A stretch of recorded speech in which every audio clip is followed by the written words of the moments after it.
Although there are some key locations that appear within the mythos such as Arkham and Miskatonic and tend to center around Massachusetts, the stories from the Cthulhu mythos can and have taken place in locations found in other parts of the world. Since the world is the playground of the Great Old Ones and the Elder Beings, why not have this be reflected within the games that are set in this universe?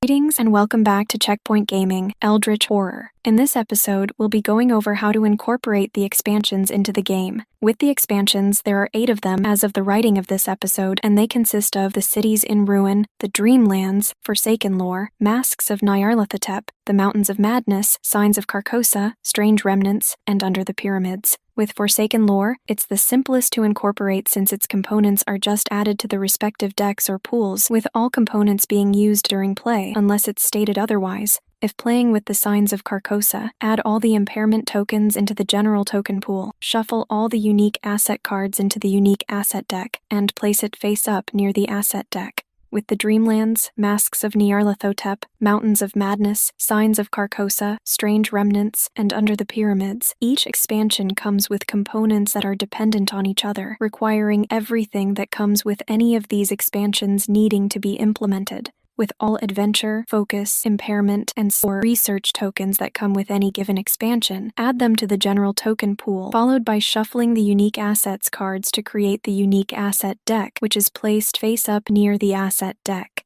If playing with the Strange Remnants expansion, only include the Mystic Ruins encounter cards that come with it if the Syzygy, Ancient One, and In the Cosmic Alignment Prelude card are used. If playing with the Masks of Nyarlathotep expansion, only use the Mystic's Ruins encounter cards if the Antediluvium Ancient One and the Stars Align Prelude card are used. Also add the new Gate tokens into the Gate stack. If playing with the Dreamlands expansion, only include the Dreamlands sideboard, Dreamlands encounter cards, Dream Portal tokens, DreamQuest encounter cards, the DreamQuest tokens, and the clues and gates that correspond to the Dreamlands sideboard if the Hypnos Ancient One and Otherworldly Dreams Prelude card are used. And an investigator found on a DreamQuest space can resolve a DreamQuest encounter. For the DreamQuest encounter cards, they allow investigators to journey to the Dreamlands and are classified as complex with the back of each encounter indicating its corresponding space. With the DreamQuest token, it's placed on the space that corresponds to the top card of the DreamQuest encounter deck and is referred to as the active DreamQuest space.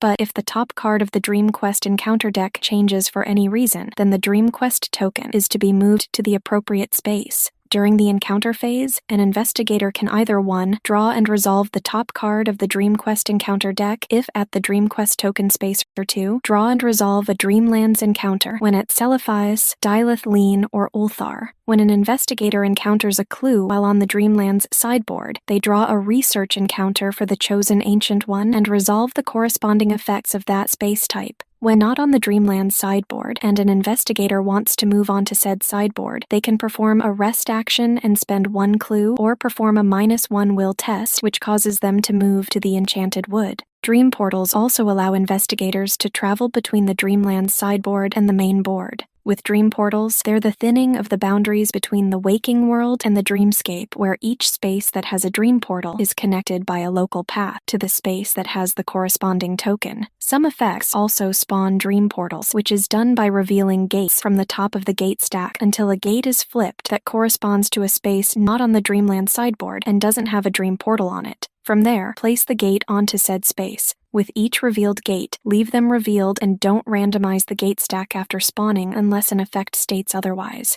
If a gate spawns on a space that already has a dream portal, then the gate spawns on the space that corresponds to the given dream portal instead. If an effect reveals gates that exceed the number of gates found in the gate stack, then the active investigator will randomize the gates found in the discard pile and place them at the bottom of the gate stack before resolving the effect. If playing with the Mountains of Madness expansion, only use the Antarctica sideboard, Antarctica research encounter cards, mountain encounter cards, outpost encounter cards, and the clues and gates that correspond to the Antarctica sideboard if the Rise of the Elder Thing, Ancient One, and the Doomsayer from Antarctica Prelude card are used. For investigators to travel to the Antarctica sideboard, 2 options exist. First is the Antarctica space found on the main board and the Miskatonic outpost found on the sideboard, which are connected by a local path and allows the investigators to travel between the two during the action phase. And second, when an investigator performs an Acquire Assets action, they can spend 2 successes to move to the Miskatonic outpost. With each space on the Antarctica sideboard, it has at least one location ability that will affect the investigators found there. They can only be performed by investigators found in said space, and each investigator can only perform said action once per round. During the encounter phase, when an investigator is at Frozen Waste, Lake Camp, or Miskatonic Outpost, they can encounter said space by drawing and resolving an outpost encounter.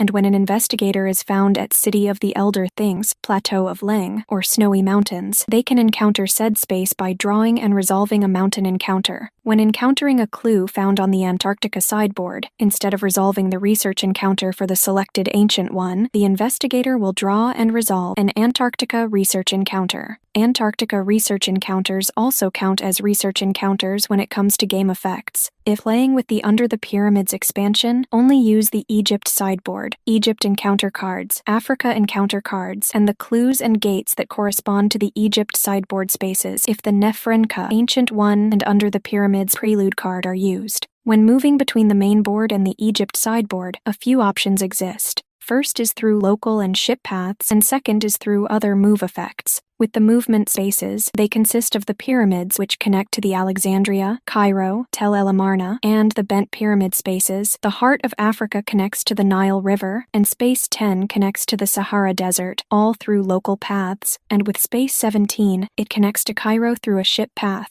During the encounter phase, when an investigator is at Alexandria, the Bent Pyramid, or Cairo, they can encounter said space by drawing and resolving an Egypt encounter card. When an investigator is found at the Sahara Desert, Tel El Amarna, or the Nile River, they can encounter said space by drawing and resolving an Africa encounter card. When an investigator encounters a clue found on the Egypt sideboard, they will draw and resolve a research encounter for the chosen Ancient One that correspond to the space type. With focus actions, they come with the Dreamlands, Masks of Nyarlathotep, Mountains of Madness, and Strange Remnants, and are actions investigators perform on a space to gain 1 focus token. And an investigator can spend 1 focus token to re-roll 1 die when resolving a test with the number of focus tokens they can spend limited to how many they possess, and the maximum tokens they can have is 2. With unique assets, they come with the Cities in Ruin, the Dreamlands, Masks of Nyarlathotep, the Mountains of Madness, Signs of Carcosa, Strange Remnants, and Under the Pyramids.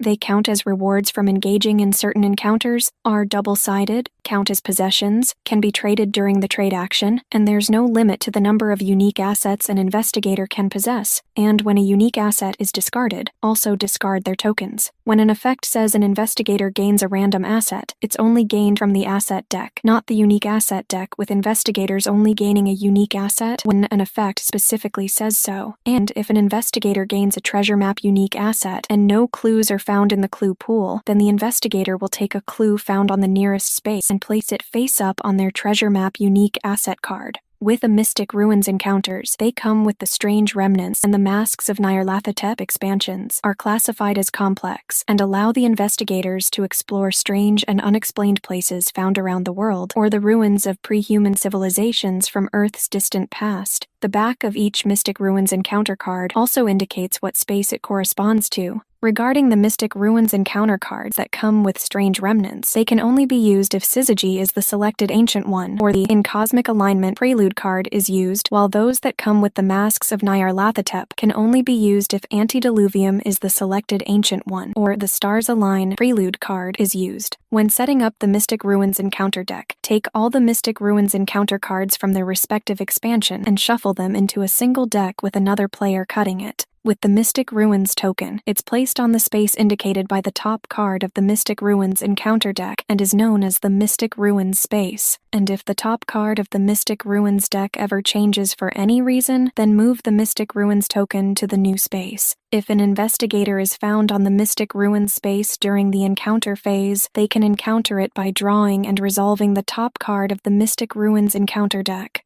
With the Prelude cards, they come with the Cities in Ruin, the Dreamlands, Masks of Nyarlathotep, Mountains of Madness, Signs of Carcosa, Strange Remnants, and Under the Pyramids. Before engaging in setup, each investigator will draw one prelude card with its associated effects immediately resolved unless otherwise stated. With a Doomsayer from Antarctica, Otherworldly Dreams, and Under the Pyramids prelude cards, they instruct the investigators to set up the Antarctica sideboard, Dreamlands sideboard, or Egypt sideboard respectively. With the In Cosmic Alignment and Stars Align prelude cards, they instruct the investigators to set up the Mystic Ruins encounter deck. With the prelude cards, Beginning of the End, the Dunwich Horror, Twin Blasphemies of the Black Goat, and Call of Cthulhu from the Masks of Nyarlathotep, they originally appear in the Mountains of Madness, Strange Remnants, the Dreamlands, and Under the Pyramids. So if playing with these given expansions, exclude the duplicate prelude cards from the prelude deck. With the adventure cards, they come with the Dreamlands, Masks of Nyarlathotep, the Mountains of Madness, Strange Remnants, and Under the Pyramids, and represent different stories the investigators can partake in to obtain additional rewards. When connected with the Mountains of Madness, the investigators engage in an Antarctic expedition, while those that relate to Under the Pyramids consist of a multi-part expedition. It appears that if facing Nyarlathotep from the Masks of Nyarlathotep, that's when the respective adventure cards are used from said expansion. It's worth noting that certain adventure cards are only used if the respective prelude card is drawn at the start of the game. Adventure cards are also called out during the game, with the respective prelude card instructing the investigators to draw an adventure for the first stage of the respective story. With the Dreamlands, Strange Remnants, and Under the Pyramids, they're split into 4 stages, while the Masks of Nyarlathotep and the Mountains of Madness are split into 3. Once an adventure card has been drawn, the active investigator places it face up and resolves the When this card enters play effect. Once completed, the active investigator resolves the When this adventure is completed effect. From there, the active investigator will discard the given adventure along with any tokens placed onto it.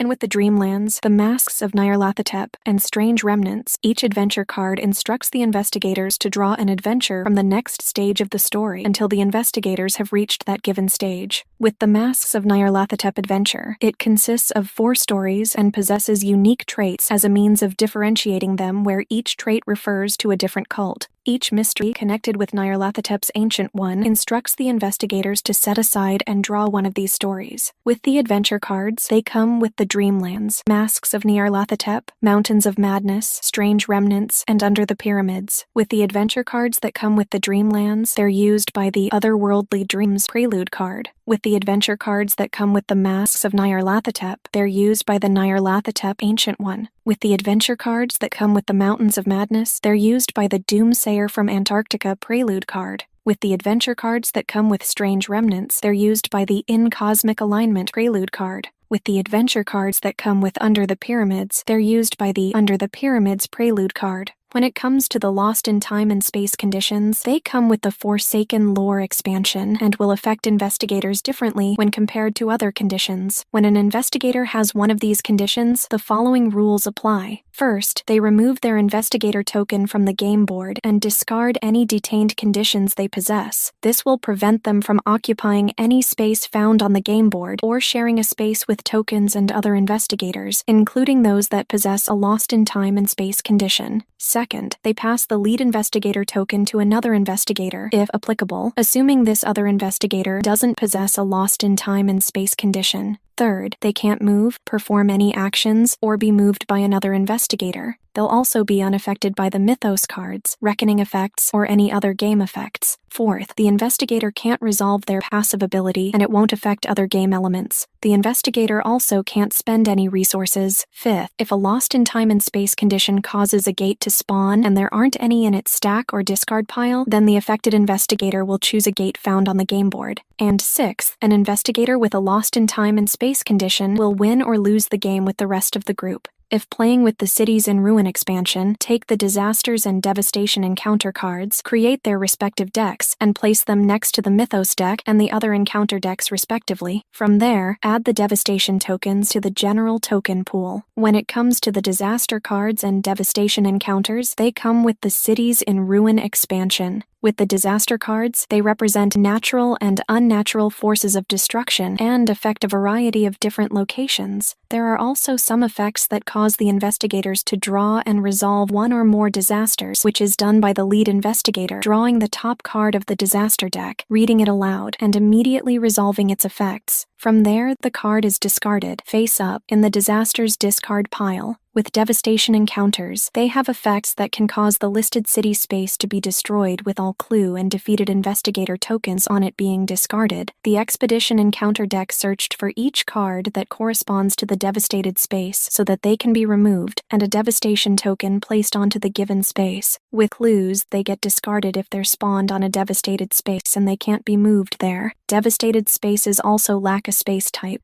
and though they no longer count as a city, they retain their name. When investigators are at a devastated space, instead of resolving a general or local encounter, they can encounter said space by drawing and resolving the top card of the devastation encounter deck with its cards classified as complex. And if all 9 named city spaces found on the main game board end up being devastated, then the investigators lose the game because there's nothing left for them to save. Finally, let's look at personal stories, which represent a continuing narrative the investigators face during play by adding character-specific missions and rewards, and can be used in any given game. Before engaging in setup, the investigators decide if they want to use personal stories or not. All investigators also need to agree to their implementation. Personal mission and reward consequence cards also exist for each investigator found in the game, which include the base game and the expansions, with personal stories being determined by the art found on the investigator sheet. With the personal mission cards, each investigator has their own unique one, which is claimed when obtaining their starting possessions, health, and sanity, is placed near their given investigator sheet, includes narrative information, and has an effect that causes them to gain a given reward or consequence. The personal mission also indicates what the player must do to obtain their reward or avoid the consequence. With each reward consequence card, it's double-sided, is unique to each investigator, and is placed near the investigator sheet.